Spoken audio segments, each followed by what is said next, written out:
There once roamed over 1 million elephants. So common, in fact, as some naturalists believe they could never be wiped out.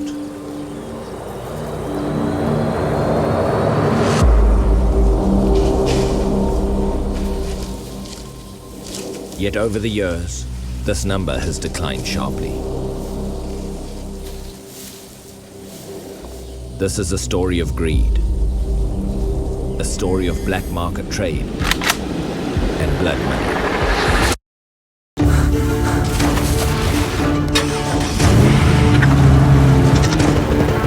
When people and animals collide, things are never simple.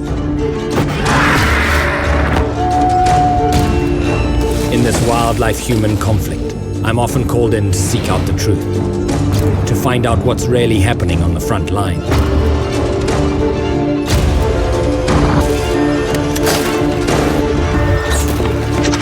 My name is Ivan Carter, hunter, conservationist, and wildlife investigator.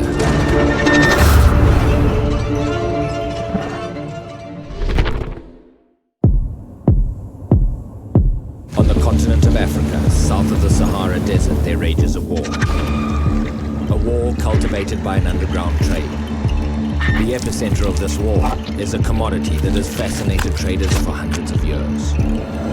White gold. Elephant ivory is one of the most valuable wildlife commodities on the planet. Its value fueled by an eastern market where its smooth texture and silky feel are highly sought after. The ivory war results in an elephant dying somewhere in Africa every 15 minutes. That's 100,000 elephants killed by poachers over the last 3 years alone. It's a staggering $175 million black market business. I'm in Mozambique, in an unprotected wildlife area. An area where wildlife lives in close proximity with humans. Humans who've learned to make a living from the trade in animal parts. I'm here to investigate the ivory war.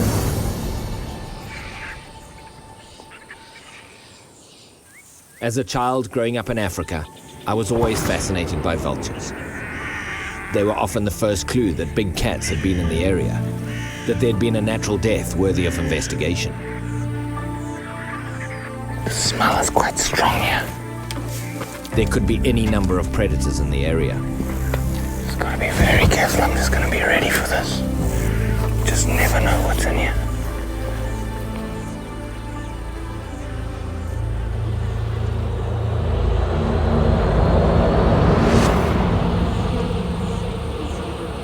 Knowing that this has been a target area for elephant poachers in recent weeks, I've located a possible incident. The heavy scent of rotting flesh is almost tangible, heavy and acrid in the afternoon heat. It sticks in my throat. This level of rotten decay, even with this heat, would take at least 4 days, possibly longer. It's important not to rush to conclusions when investigating a scene like this. Some bullet holes. Weeping here. We've got a bullet hole here that's rotted out. This rib has definitely been shattered. These others have been gnawed a little bit, but this one's been shattered, probably by a bullet. Suggestive of a light caliber because it hasn't broken the pelvis. And then you've got some weeping bullet holes in his rump and into his guts. And as we look further back here, we've lost a lot of matter here, which have been eaten by the vultures and hyenas. And then we've got some foaming bullet holes here, probably again while he was lying down here. You can see these chop marks. This is an axe where an axe is rented into here. They've taken this out in a hurry. At the speed at which they've taken this out, they haven't taken any care at all with all of that chopping. Bullet holes and missing ivory. Very typical of a poacher's modus operandi. I need to backtrack and find where this elephant was first shot at by the poachers. Looks like, just from the tracks and the sign, that he came running down here through the trees. He was running, he was stressed. See how these trees have literally been knocked out of the ground. They've not been killed, but they've been knocked out of the ground. Now the prevailing wind comes from this direction, which means there's no way he would have been shot at from this direction because he would have smelt his attacker. So the attacker had to be up in this direction. So we look over here and we see what cover we've got here. Where would be the perfect ambush spot? Here is a patch of ground behind this big tree. I have to think like a poacher. Somebody's laid down here. Here's where he's put his head, some dry grass. Here is exactly what I was expecting to find. Here's some brass. You look at the kink on the end of this brass, semi-automatic. So he's fired those first few shots from here. He then, I would imagine, has run forward, but I don't see any tracks. There's some more brass shining in the sun here. So one of two things has happened. He's either backed up and carried on shooting here, but he probably wouldn't have backed up. What I believe he's done is he's swung around, and based on that trajectory, he's shot into this direction. There could have been a second target that he fired at that ran in that direction. The poachers waited at a tree adjacent to where the elephants were feeding. After they shot and killed the young bull, I believe a second bull may have escaped towards a nearby riverbed. As I follow his steps backwards, I find the place where he had started to run. The way elephants go down a steep hill is they'll push their front feet down and drag their back feet. That's exactly what's happened here. Do you see how the top layer of leaves has been dragged down? Here are some leaves, you can see they're browning. Probably corresponds in time. You can see some broken branches up there. And then he's come down here, he's done exactly the same thing. Now for an elephant to go over a cliff like this, he has to be under a huge amount of stress. I think what has ended up happening is, based on the size of these tracks, this is a very, very big elephant. You look at these other tracks on the riverbed, they barely imprinted an inch. Those tracks are dug deep into the riverbed and they're going in a very straight line. That's a stressed animal just running away. Now we've got a question. Did this bull just run across this river terrified? Or did this bull run across this river wounded? I have to find this bull.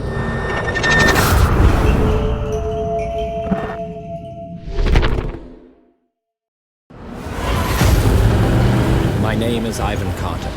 I have, after several days, located and confirmed a poaching incident. An elephant bull, its face hacked off, is dead. But another bull has fled from the scene, and he may be wounded. After tracking the whole morning, we found a track that is clearly visible. This is the first truly identifiable track that we've seen of this bull. Elephant tracks are like their fingerprints. Once you can see and identify the individual cracks in the bottom of the track, that's going to be your signature for that particular bull.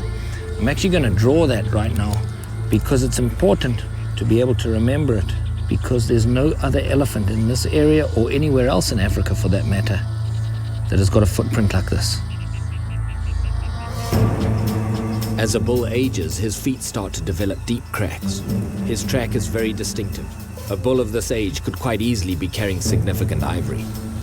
My partner and master tracker, Livy, guides me as we follow the tracks towards a vantage point. This thing has carried on through here, Livy. We're not going to see him. I'm just hoping maybe we see him. The time it took to sort out the tracks the last couple of hours, he's pulled further ahead, and unless he's under these big trees, then I believe he's crossed into the Kruger National Park. The bull has headed west in an almost straight line, and he's crossed into the Kruger National Park.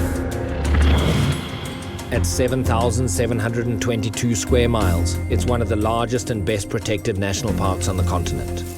Large elephants that frequent the park are well documented and protected by the biologists and park officials here. Perhaps they might be able to help identify our track. Dusk falls as we drive into Kruger. With every hour that passes, our bull moves further out of reach. An old friend and ranger in the park, Richard Sowry, has agreed to meet me in the morning. For now, we must wait.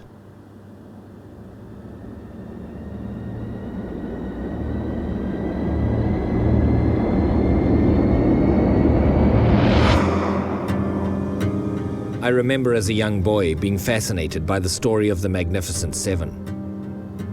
Over 30 years ago, the biggest and most impressive elephant bulls in Kruger, all with tusks weighing more than 100 pounds each, were individually named and, based after the 1960s Hollywood film, were collectively called the Magnificent Seven.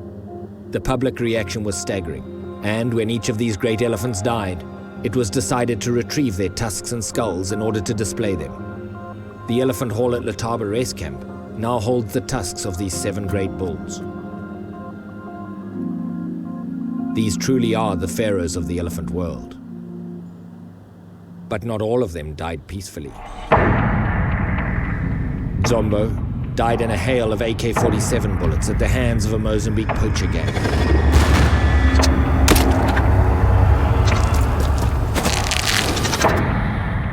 His ivory was later recovered. Kambako was wounded by poachers and had to be mercifully killed. And João, having been wounded, was successfully tracked, darted, and treated by Kruger Park rangers. That's 3 out of 7 shot by AK-47s. Indeed, the same weapon that was used on the bull we found.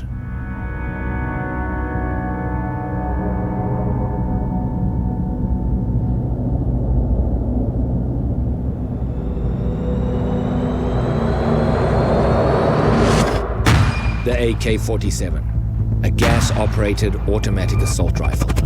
It is the most utilized firearm in guerrilla warfare. With over 100 million AK-47s in existence today, at least 20% of these are on the black market. With a pointed steel jacket, the bullet is designed to wound a human, not to kill an elephant. And it's not just the bad guys using weapons of war.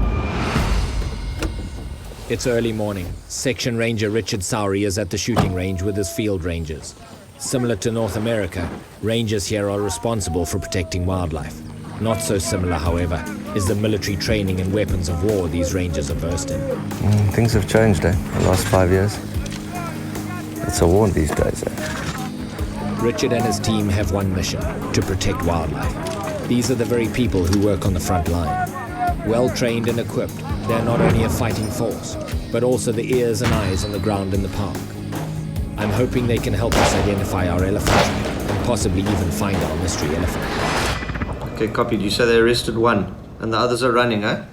Good, thank you. I'll get on that other radio. I'll listen for them. Cheers, bye. So Richard, we found this poached elephant. It's not a very big bull. As we looked around the site, it looked like a very big bull had been with him. I was just hoping that you would recognize the track.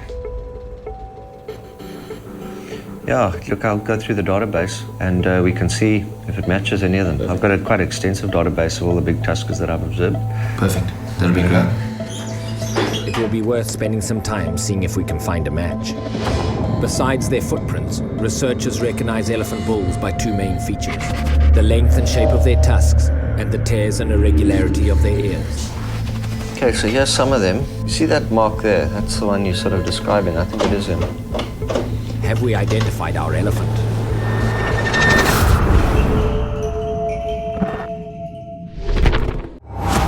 My name is Ivan Carter, and I'm meeting with Section Ranger Richard Sowry to scour his database and see if an elephant in Mozambique, possibly wounded, crossed into Kruger National Park. Yeah. Oh, Richard, I think this is it. The track Richard has shown me is virtually identical to the ones we've been tracking. I look over the information for this bull. It looks like he has remarkably clean ears. No major holes or tears. His tusks are huge, left a little more curved than the right. The thing, of course, that's most important to me is that his tracks are a match. Yeah, no, I think this is definitely one, eh? Okay, so the area that you... Richard shows me on his map where his men reported just a day ago seeing a bull very similar to the one we are following headed west. It seemed nervous and was moving uncharacteristically fast. We need to go there and look at the track. If it is the same, we'll follow again on foot. I'm under pressure from a number of perspectives. The tracks were not fresh when we started. If the bull is indeed wounded, the wounds will be starting to fester and rot. The dread of being too late is constantly in the back of my mind. We head into the wild where the rangers told us to look. It's an area of vast Mapani forest. At this time of year, the elephants eat the leaves and bark of these oily seed trees. In this terrain, with all the grass and leaves, tracking is hard. And, big as they are, they can hide quite easily here. This will not be an easy task. Livy's help is vital if we're going to find this elephant in the area Richard identified.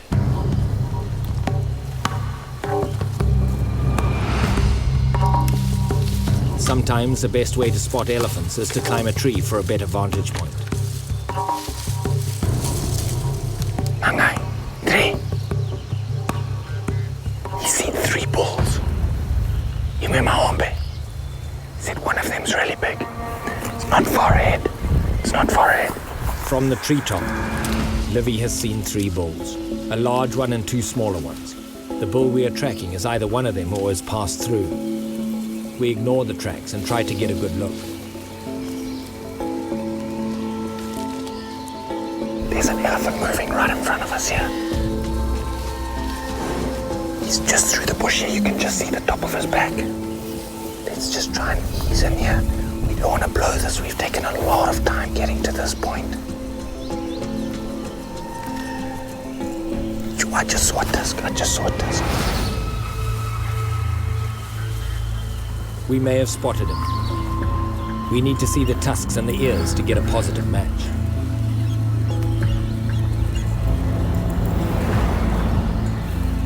It's a large tusk. This could be him.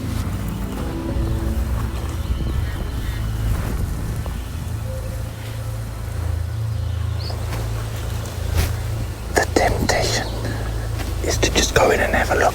The reality is if we do that, we run the risk of him running off without us having a good look at him. The elephants can actually smell a human from close to a mile away.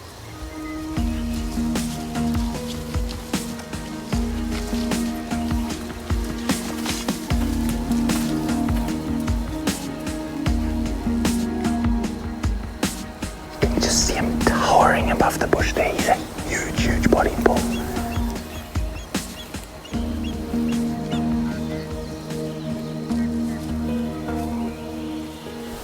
Peacefully feeding through the bush here. You can see his tail, and his tail's got no hair on it at all. It means that they're a very old bull, and the bull that we're following is a very old bull. We know that. Old bulls have hairless tails.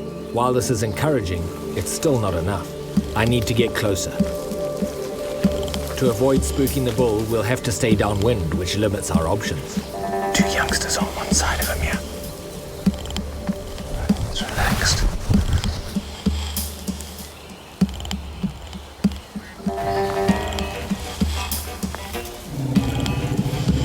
We've been spotted.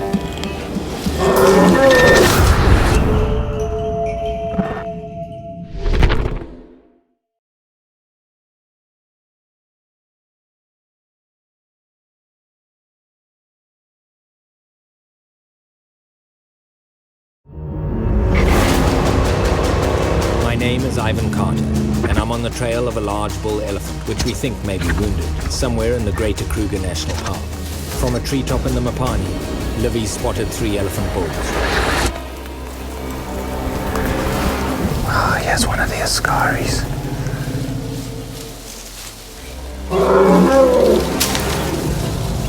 Come on, big guy. Askari means soldier or guard, and is used to refer to the young elephant bulls, the teenagers of the elephant world. I just want to get through these guys gently and calmly. Often the eyes and the ears of the old bulls. They can be hot-headed and unpredictable.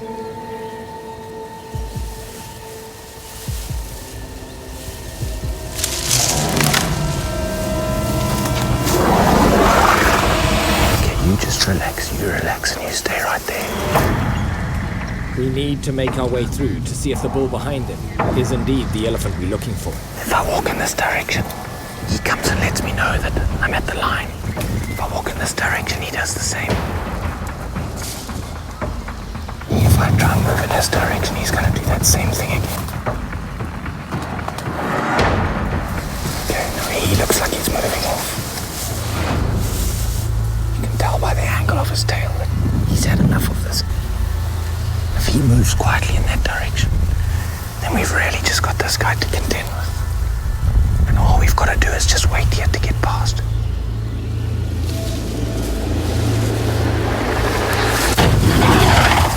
It's okay. Just want to get past you, big guy. It's okay. It's okay.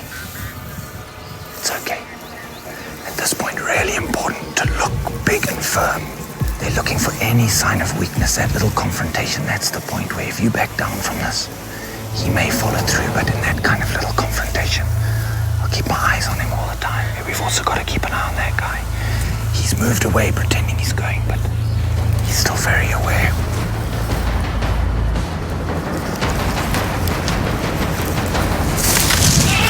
Just you relax. Just you relax.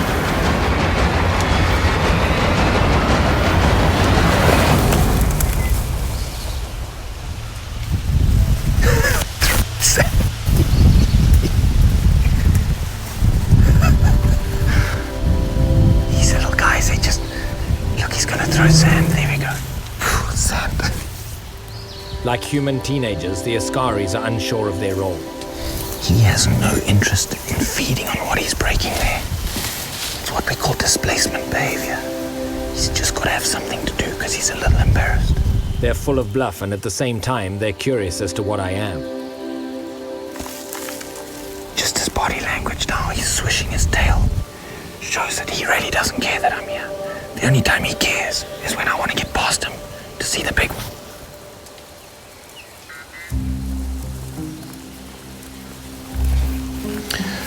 What I think we should do here, we can't get past this guy without disturbing him. If we disturb him, he's going to run off, and there's a really good chance that if that happens, this big one that we've worked so hard to try and find is going to go with him.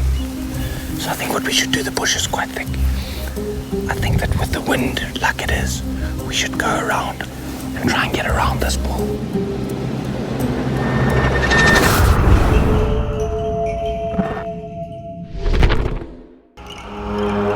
My name is Ivan Carter, and I'm on the trail of a large bull elephant which we think may be wounded.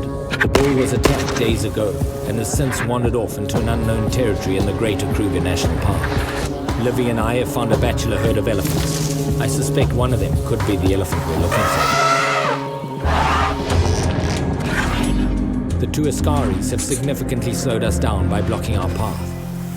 It's time not wasted if the bull they're protecting is indeed the elephant we're searching for.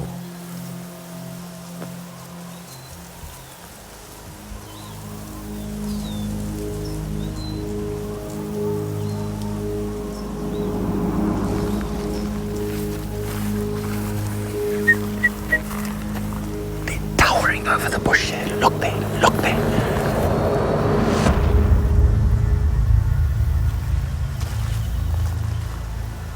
This is a huge animal. He's towering over the treetops there.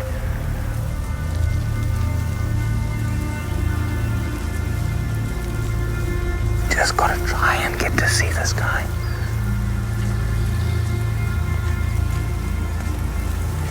Let's go very quietly. You can just see the tip of his tusk. Is this the right bull? Okay, we've got to get a good look here. Massive tusk, but the problem is there's only one. A dead end. This is not our elephant. What a magnificent bull nonetheless. This large bull only has one tusk, and even that tusk is not the size or shape we're after. So the search continues.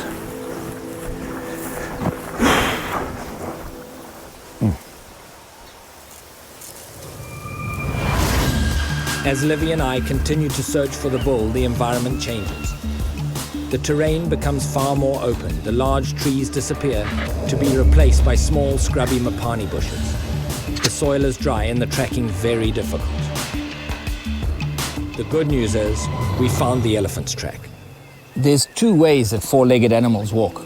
Some of them ambulate, which means that both legs on the same side move at the same time, like an elephant or a giraffe. And others do something called crosswalk, which means the front right moves at the same as the back left, or the front left moves at the same as the back right.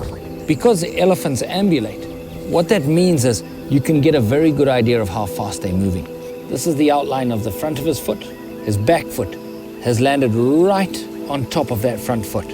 What that means is he's moving very slowly. He's very calmly moving through this area. Probably from yesterday. The reason I can tell that is this little green herb here has been crushed to the degree that it's dry, but it's still a little bit soft. All very valuable stuff, particularly if you're trying to follow an elephant. These tracks are leading us down a highway created by thousands of footsteps from these giant animals. In this terrain, elephants can walk up to 50 miles a day. In dry areas like this, much of that big mileage is done commuting for water, which they need at the very least every 2 to 3 days. Water is always a source of conflict for elephants, a place where they gather and mingle briefly before drinking and melting back into the bush.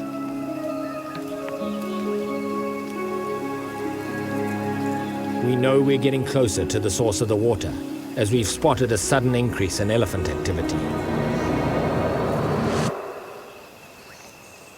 On the same path as we are using, a bull, probably in his early 30s, is coming to drink.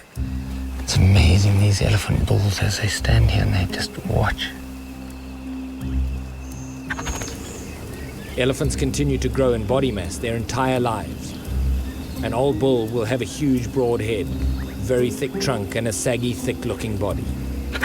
This bull looks to be middle-aged. He's just trying to smell us, just trying to see us. A recent study from satellite-collared elephants shows that they can walk as much as 6,000 miles in a year. That's an average of 16 miles a day. Our bull's track goes right past this guy. He's coming on exactly the same path that our bull's gone out on.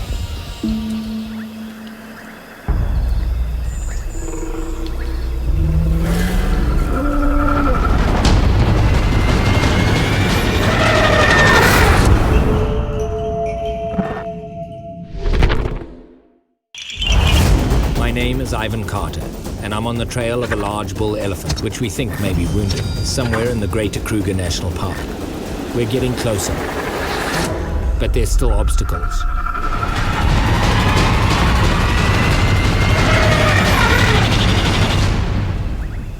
Whew, that's impressive. That's unbelievable. Unbelievable. Sorry to worry you, old boy. Sorry to disturb you. Just want to get past you. What an incredible animal. You can see his tail is already relaxed. He's only about 80 yards and already he's relaxed. He started feeding again. So our bull's carried on out here. So now that we've got around this guy, we can get back on these tracks.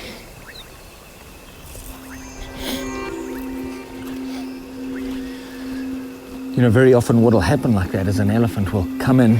What he's trying to do is just show some muscle. He's trying to look as big as possible. He shows his muscle. He really doesn't want to, run over you, but he wants you to think that he's going to. And man, it's just an impressive deal. He comes up to you, his ears are out, his body's looking as big as he possibly can, kicks up some dust. And then there's this kind of moment of confrontation, which is, he's thinking, what are you going to do? That's the point where if you run away, that might be the last run you do. If all of that goes well, they back off and go back to their daily business. Hopefully now that he's gone around us, we'll be able to get back on our tracks and find our bull. In the last 3 years alone, 100,000 elephants have died at the hands of poachers across the African continent. That's one every 15 minutes. My journey began in the woodlands of southern Mozambique, where I investigated some circling vultures, a common sight where elephant poaching is concerned. I discovered a dead elephant, brutally poached for his tusks, and upon further investigation of the scene, realized that he was not alone. Gunshots were fired, and a second elephant ran off, possibly injured. We followed his tracks, and with the help of the rangers of the Kruger National Park and their database of known elephants, discovered our track matched an elephant they had on record. Starting in the Mapani woodlands, we have now emerged into the open plains. We've encountered young bulls, teenagers of the elephant world, and found levity in a dangerous situation. But we haven't seen the elephant with indeed very large ivory, one side bigger than the other. We're getting closer, but there's still obstacles. One of the great things about this particular area is there's not a lot of water. So these elephants will get onto these paths that'll lead them down to water. So once you know your bull is on this path, what we can do is just watch the sides of the path to make sure that he doesn't get off the path. And we know we can actually usually catch up. The negative of that, though, is that these paths are used by all the elephant in the area. Any other elephants that have joined that track behind him have obliterated his track, which makes it very, very difficult to find the tracks. Leaves us in a bit of a quandary as to what to really do, but I think this is the only thing we can do at this stage.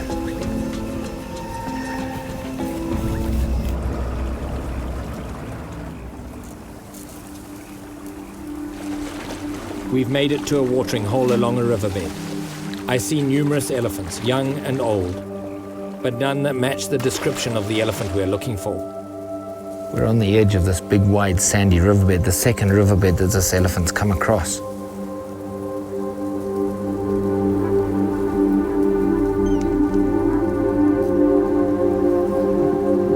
As amazing as it is to see this huge variety and volume of wildlife along this river, it's pretty tough on our tracking because they're all using the same pathways that our bull is using, but I still believe that the track is going up in this direction. We've got this big herd of buffalo in front of us, and as they're becoming aware of us, I think that they're going to probably run in front of us, and that's bad. Every animal that walks over that track makes it that much harder to follow. So I'm thinking the elephant is carrying on in this direction. He's crossed down into this river. He's crossed the second riverbed now. Now we've got a decision to make. We can either go straight down on this elephant's tracks and run the risk of these buffalo thundering off in front of us, disturbing him and making him run again. Or we can go all the way around, hoping to not disturb the buffalo, but running the risk of losing his track. It's a pretty tough decision.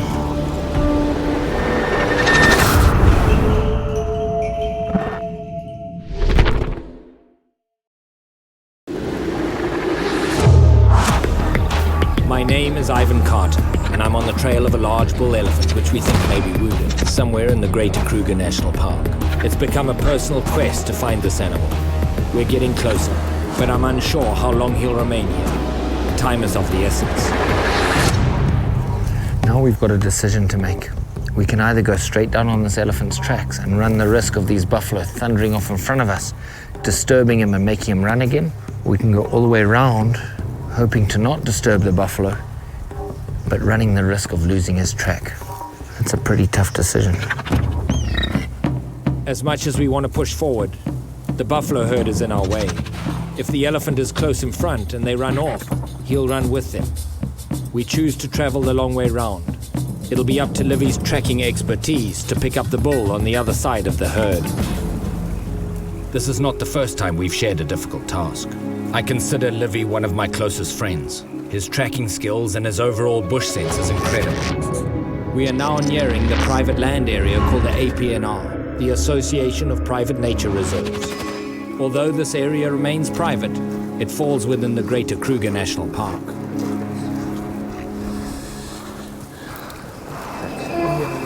There he is. But this is his track here. Yeah, this is the one. Livy, this thing's close here. Earlier on, I mentioned how important it was that we identified not just an elephant track, but this particular elephant's track and some distinguishing features. And so here's exactly the cracks that we are after. I'm not sure just how far behind him we are, but it's pretty close. Livy's expertise has paid off yet again. From the wetness of the sand and the well-defined print, it's clear that this track is fresh. But as we continue to search for further sign, we meet with increasingly difficult terrain. The dry rock, hot from the day's sun, has dried any additional tracks. Just when I thought that, we had such a lot of excitement right there, I just thought we were so close, and now all of a sudden, I have no idea how far these rocks go. I've got no idea.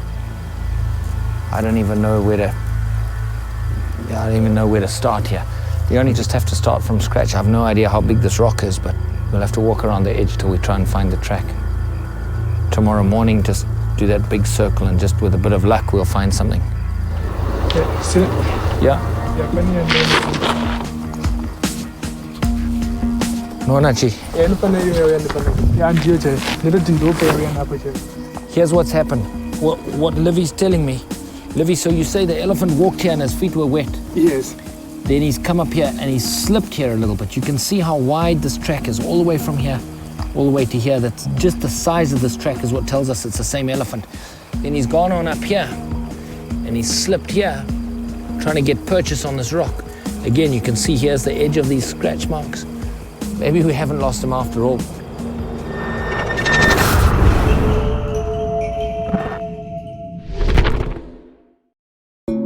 Reporters WAR would like to thank the following people and organizations. Without their help, this program would not be possible.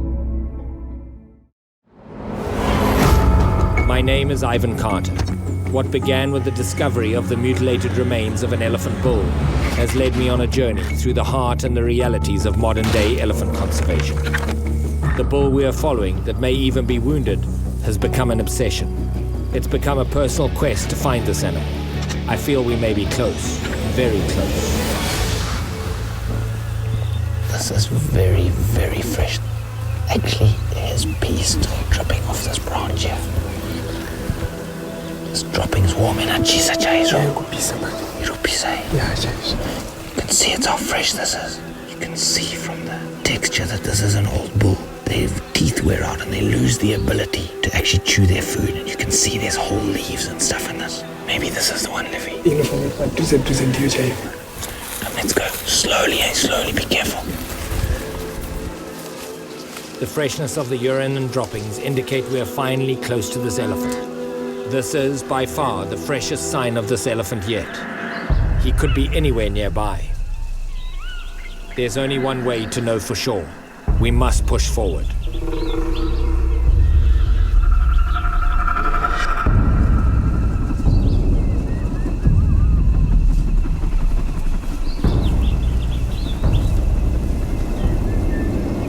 Look at that. Yo, check that elephant. If this indeed is our elephant, then we must identify him by the characteristics the database described. Large tusks. His left side a little more curved than the right. Then we need to check and see if he's okay. We're halfway there. This elephant looks absolutely fine. There's no injury at all, but he may run off, which poses a problem. So we're going to have to just take this very, very carefully.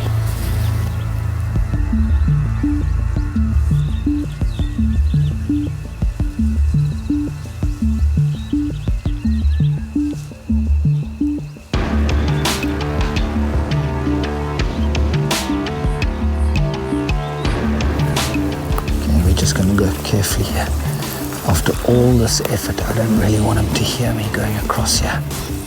The thick, tall reeds that are pretty spiky.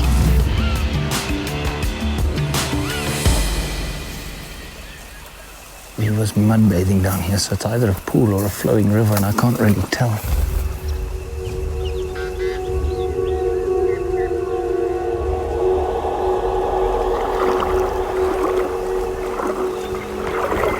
Here's the track right here.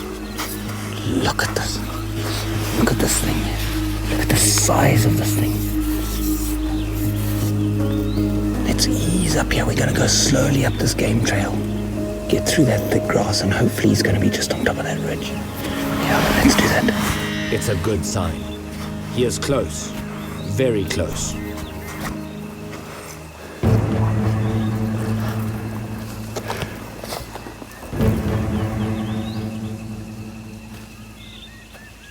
We saw him mud bathing. This is where he's walked past this tree. This is the mud from his body on the tree here. It's just testament to his size. Just look how high this goes up there. What a huge, huge elephant. This is a giant. An elephant to rival the magnificent 7 bulls, whose lives and bloodline led to the foundation of elephant conservation. Here he is. Here he is. Oh my goodness, here he is.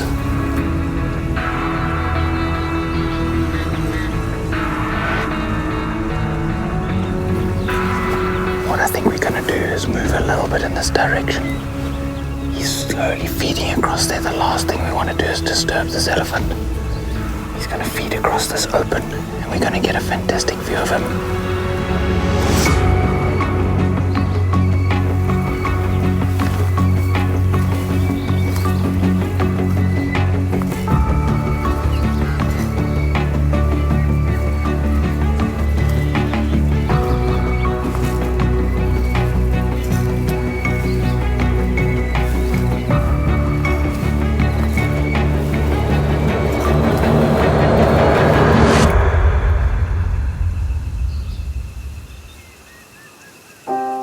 This elephant is a living legend.